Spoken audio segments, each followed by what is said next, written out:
group of fake HOA enforcers broke into a suburban home at 2 a.m., threatening a retired man and his daughter with bogus violations. Their leader, a disgraced ex-guard named Cole Bannon, had been terrorizing vulnerable families across the neighborhood for months. But this time, they picked the wrong house, one wired top to bottom as a SWAT training lab by a former tactical instructor. And what happened next? Let's just say justice came faster and harder than anyone expected. It was exactly 2:07 a.m. when James Callahan, a retired SWAT instructor, opened his eyes. No alarms, no smashed windows, just a subtle click. The sound of his back door being opened by someone who knew how to move quietly. Too quietly. James didn't panic. Years of high-risk operations had trained his body to stay still while his mind calculated. He reached for the small monitor under his nightstand and tapped into the infrared cameras. 3 figures, all dressed in black. No masks, but matching tactical vests. They moved with purpose, clearing the first floor like they'd done this before. One raised a hand, gesturing left. Another responded, "Unit 2, clear. Kitchen secure." They were using code names. James narrowed his eyes. This wasn't some random break-in. This was staged, structured, coordinated. Then one of them stepped into the hallway, held up a metal badge to the air, and announced in a firm voice, "Community Compliance Enforcement. You are in violation of Neighborhood Aesthetic Code. We are conducting an immediate inspection." James felt a chill run through him, not from fear, but from the sheer audacity of it. There was no such department. He stayed low, crept to the side hallway, and watched through the angled hallway mirror. The intruders were scanning every corner, shouting bizarre accusations. "These blinds are 2 inches below code. This lamp violates exterior lighting uniformity." It would have been laughable if it wasn't so real. One of them tried the door to the basement. It was locked. He didn't push further, but he marked it. These men weren't stealing. They were inspecting, pretending to be something they weren't. James's breathing slowed. He thought of his daughter, Casey, asleep upstairs. No idea what was unfolding below. And in that moment, something inside him clicked. They had entered the wrong house, because this wasn't just his home. It was his field lab, a fully equipped training space built after retirement. Reinforced doors, sensor alarms, non-lethal defense systems, and most importantly, a plan. This wasn't random. This wasn't kids pulling a stunt. James had seen this pattern before. He just never expected it would land on his doorstep. The men in his home were part of a spreading scheme infecting quiet upper-class suburbs, an underground racket dressed up like law. They called themselves HOA compliance officers, but they weren't sanctioned by anyone. No legal standing, no public records, just intimidation, fake credentials, and a very real threat.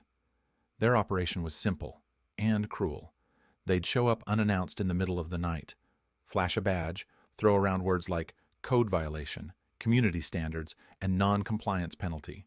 Then they'd pressure residents into paying on-the-spot fines or face escalated enforcement. Elderly homeowners, single mothers, veterans, anyone who looked like they wouldn't fight back.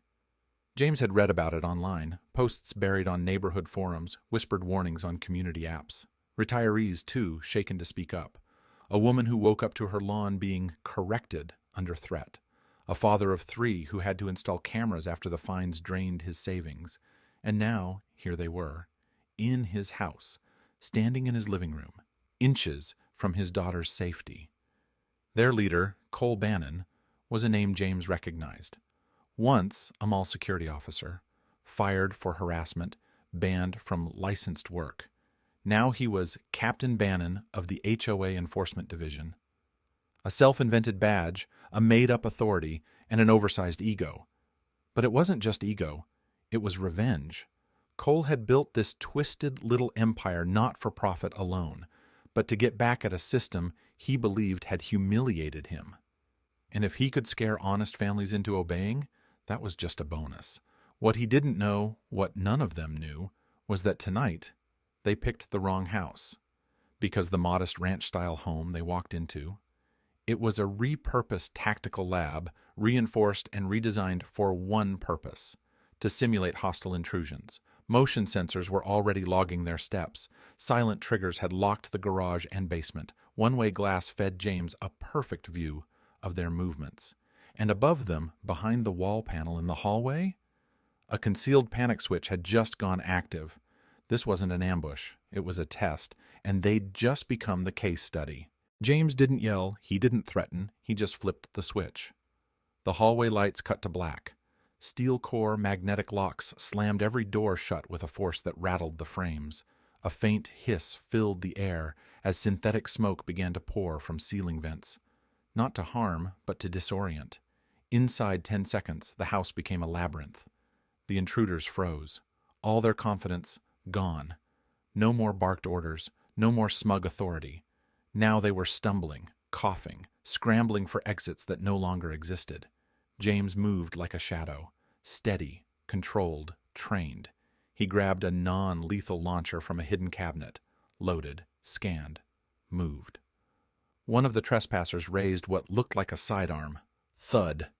A beanbag round took him off his feet, the impact landing square in his ribs. He dropped hard and didn't get back up. Another bolted for the kitchen. Wrong move. As he crossed the threshold, James hit the zone seal. A quiet lock clicked. The man was trapped. Lights dead. Silence followed. Upstairs, 17-year-old Casey woke to the chaos, but she didn't scream, didn't panic. She rolled off the bed, low, phone in hand, just like her dad had taught her. 911, text message. Multiple intruders, address confirmed, secured, awaiting response. She waited in her safe zone, behind a reinforced wall, shielded from the action, just like the drills. And through a narrow hallway mirror she saw him. Her father. Calm, methodical, moving like the years had never passed, like muscle memory had woken up. By the time the real police arrived, the smoke had cleared. 2 suspects were restrained with flex cuffs. A third still locked in the kitchen, pleading to be let out. The front door was sealed from the inside. Officers had to knock. James opened it slowly, stepped into the porch light. No weapon in hand. He handed over the confiscated badges, the fake uniforms, the hard drives with captured footage. Every movement was clean, documented, measured. Cole Bannon slumped on the floor with a bruise blooming across his chest, locked eyes with James. And that's when the last of his bravado snapped. "You had no right," he growled. James didn't flinch. He didn't need to raise his voice. He just looked him in the eye and said, "Neither did you." Within 48 hours, the story exploded. News tickers, podcasts, online forums, everyone had something to say. Fake HOA vigilantes caught in SWAT-prepped home. Retired instructor turns tables on nighttime home invaders. Footage from James's security system aired coast to coast. 3 men dressed like tactical agents, running scared, caught like amateurs, a house designed for defense, a quiet man who didn't brag, just acted. Neighbors who had once lived in quiet fear stepped out of the shadows. Elderly couples, single moms, veterans. Some had paid fake fines in cash. Others had suffered threats and midnight visits. Now they had names, faces, evidence. By the end of the week, class action lawsuits were filed. Cole Bannon and his so-called compliance team faced charges of impersonating law enforcement, unlawful entry, and organized conspiracy to extort. James never gave a press conference. He didn't sell interviews. He just replaced the mailbox and installed one new sign next to the front door. "This home is not HOA compliant. It's combat ready." Casey snapped a photo of it, posted it with the caption, "They picked the wrong house." It went viral in hours. Millions watched.